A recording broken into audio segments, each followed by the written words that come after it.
Dans ce tutoriel, on va apprendre à créer une liste view avec des items complexes.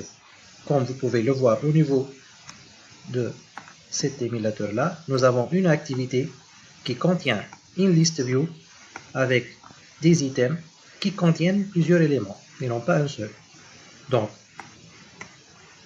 notre première tâche consiste à ajouter une liste view à activity-main.xml. Voilà. Donc, ici, j'ai déjà une liste view. J'ai lui attribué l'id lst. Il faut aussi ajouter un fichier item.xml au niveau du dossier layout. Donc, sur le dossier layout ici, j'ai créé un nouveau fichier XML. Je l'ai appelé item. Au niveau de ce fichier-là, il faut mettre une image view et deux text view. Donc, voilà. Ici, au niveau de item.xml, j'ai un linéaire layout horizontal comme conteneur parent. Par la suite, au niveau de ce conteneur parent, j'ai mis une image view. Donc, les images view se trouvent ici, sous la catégorie common. Donc, ici, j'ai attribué l'id img à mon image view et j'ai lui accordé son dp comme width et 50 dp comme height.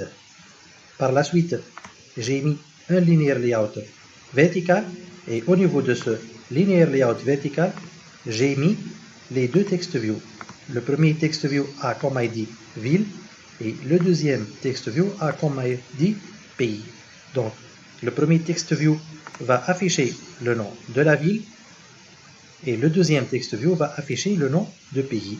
L'image view va afficher le drapeau de ce pays-là. Donc,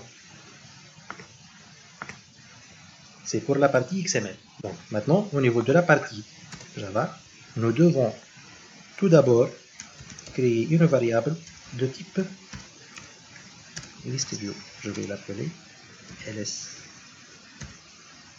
Ici, au niveau de la méthode onCreate, sous la méthode setContentView, je dois faire ls est égal findViewById entre parenthèses r.id.lst. Voilà. Comme nous avons expliqué au niveau du précédent tutoriel avec les listes view simples, les éléments qui s'affichent au niveau de l'item proviennent d'un conteneur Java. Dans le précédent tutoriel, le conteneur Java utilisé était un tableau de type string. Donc, maintenant, notre item contient deux chaînes de caractères et une image. Et cette image-là possède un chemin. Donc, dans notre cas-là, le contenu de l'item ne peut pas être mis dans une case de tableau. Donc, dans ce cas-là, nous ne pouvons pas utiliser un tableau. Dans notre cas, on va utiliser un conteneur de type ArrayList. Et cette ArrayList va être peuplée par des hashmaps.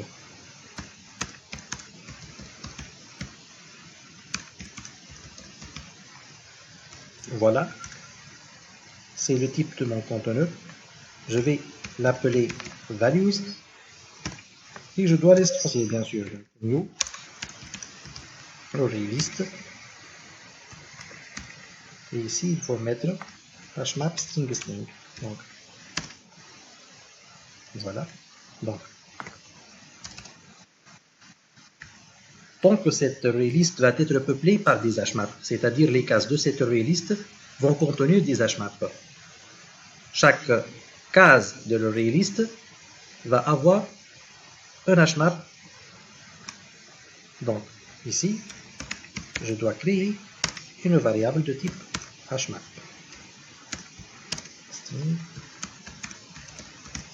Voilà. Je vais l'appeler map.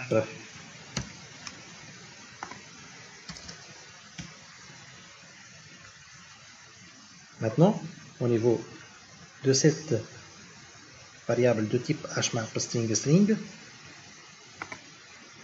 je vais créer une instance. Donc, map est égal new hmap, ici, string. Voilà. Maintenant, je peux insérer les données du premier item au niveau de cette hmap que je viens d'instancier. Donc, ici, j'ai une ville qui s'appelle Sfax, j'ai un pays qui s'appelle Tunisie et un chemin vers le drapeau. Donc ici, je vais faire map.put. Ici, je dois insérer une clé. La clé, je vais l'appeler ville. Donc, le deuxième paramètre, c'est la valeur. La valeur ici, c'est Sfax. Donc, je vais faire de même pour le pays. Donc, map.put. Je dois insérer une clé ici. Je vais la nommer pays. Ici, la valeur de pays, c'est Tunisie. Et il me reste l'image. Donc, j'ai déjà mis au niveau du dossier map qui est consacré pour les icônes, 3 icônes qui représentent les drapeaux des 3 pays qui existent ici dans notre activité. Donc, ici, Tunisia.png, c'est le drapeau de la Tunisie. Thaïlande.png, c'est le drapeau de Thaïlande.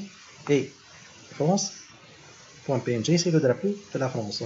Donc, ici, il reste le drapeau pour le premier item. Donc, je vais faire map.put. Ici, je vais utiliser la clé, par exemple, UMG. Et ici, je dois fournir l'adresse vers mon image. Donc, normalement, r.bitmap.tunisia. Lorsque je vais terminer la saisie de Tunisia, il va m'afficher une erreur. Et on va comprendre pourquoi.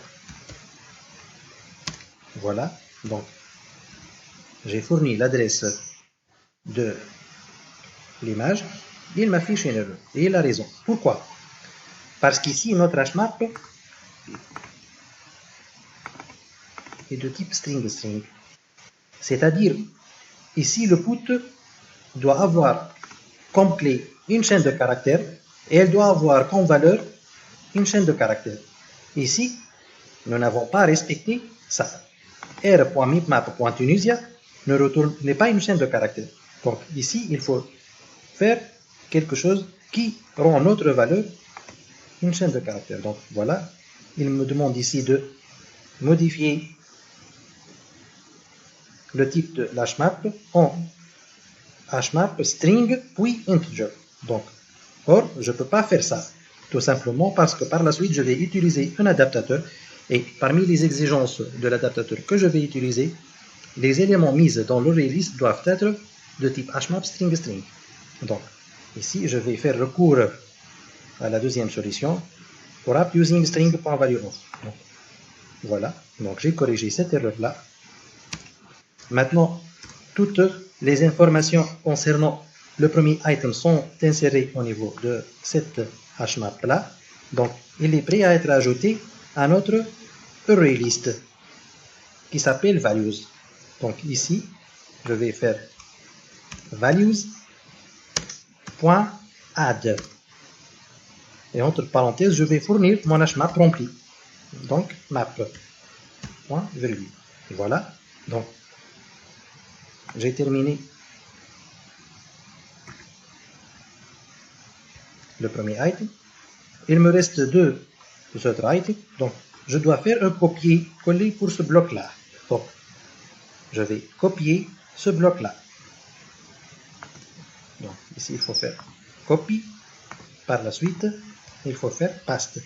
Ici, je vais juste modifier les valeurs.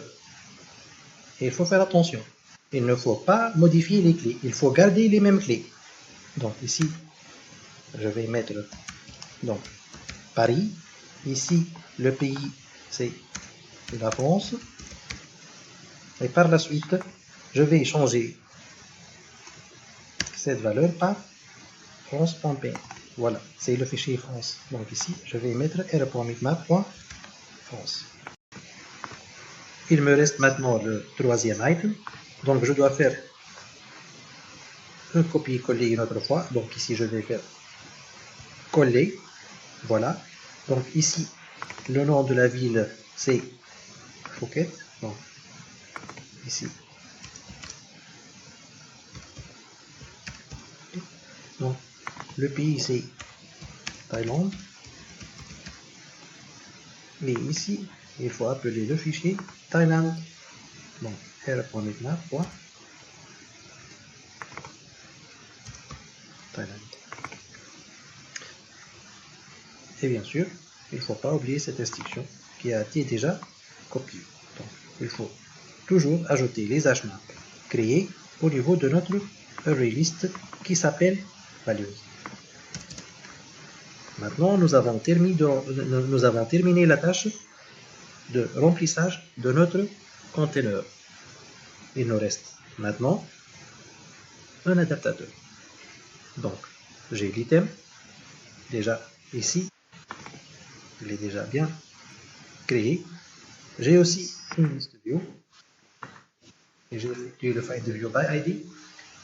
J'ai déjà un array list rempli par des hashmaps. Et il me reste maintenant un adaptateur. Dans notre cas, on ne peut pas utiliser l'array adapter que nous avons utilisé dans le précédent tutoriel. Maintenant, il faut utiliser un adaptateur de type simple adapter. Donc, je vais l'appeler adapter et je vais l'instancier. Est égal à new simple adapter. Maintenant, il faut remplir les paramètres au niveau de ce simple adapter là. Donc, le premier paramètre, c'est le contexte. Notre contexte ici, c'est main activity.this. Voilà.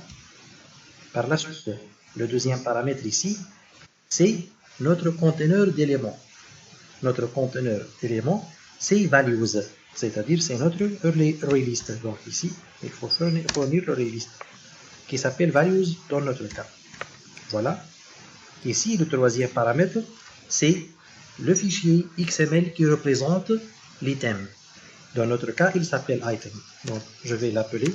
Il existe sur le dossier layout. Donc, je fais r.layout.item.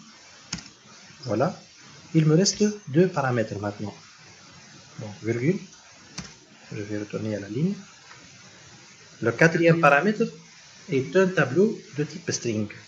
Ce tableau-là doit contenir les clés des éléments à afficher. Donc, ici, je vais afficher une ville, un pays et une image. Donc, je dois mettre au niveau de ce tableau-là les clés de cette hashmap-là. Donc, new, string, un tableau de type string. Ici, je dois remplir ce tableau-là par les clés que j'ai utilisées pour insérer les valeurs au niveau de mon hashmap. Donc, j'ai utilisé la clé ville. Donc, ici, je vais mettre ville. Il faut faire attention. Il faut qu'elle soit la même. Donc, j'ai utilisé aussi la clé pays. Donc, ici, comme deuxième chaîne de caractères, je vais mettre pays et l'image. IMG. Donc, dans mon cas, c'est IMG. Voilà. J'ai inséré les clés que j'ai utilisées dans ce tableau-là au niveau du cinquième paramètre. Il faut créer un tableau de type entier. Et ce tableau de type entier-là va contenir les ID des vues au niveau desquelles je vais afficher mes villes et mes pays et mes images. Donc ici, je vais créer un tableau de type entier, new int. Ici, je vais mettre les ID de mes vues. Donc ici, comme première valeur, j'ai mis ville. Donc, ici, il faut respecter l'ordre. Les villes doivent être affichées où? Normalement, elles doivent être affichées dans ce texte view-là. Voilà, dans ce texte view-là. Donc, et ce texte view-là a comme ID ville. Donc, je vais l'évoquer en premier lieu ici. Donc, r.id.ville,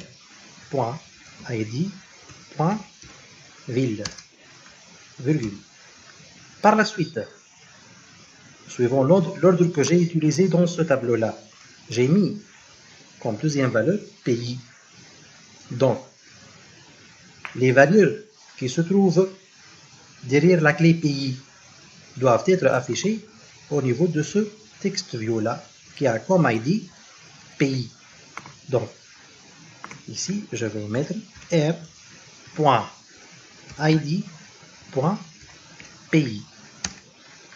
virgule. Finalement, j'ai une clé qui s'appelle IMG. Derrière IMG, j'ai des adresses vers des images. Donc, ces images-là doivent apparaître au niveau de cette vue-là, qui est notre image view, et qui a comme ID IMG. Donc, ici, il faut mettre r.id.img.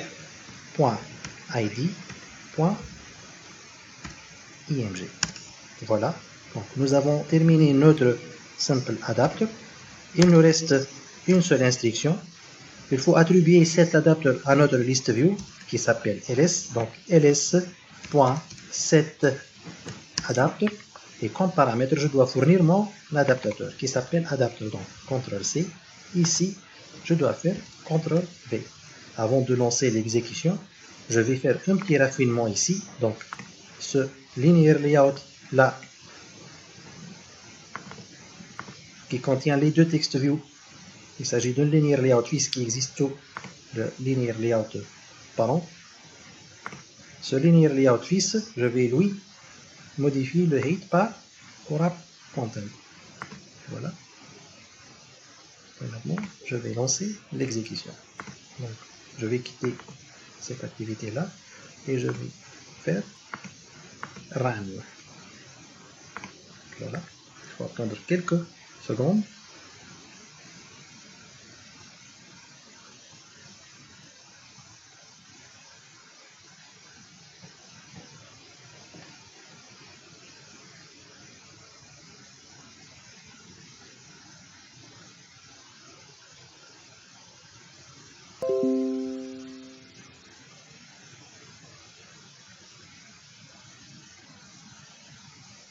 Et voilà. C'est le résultat de notre code.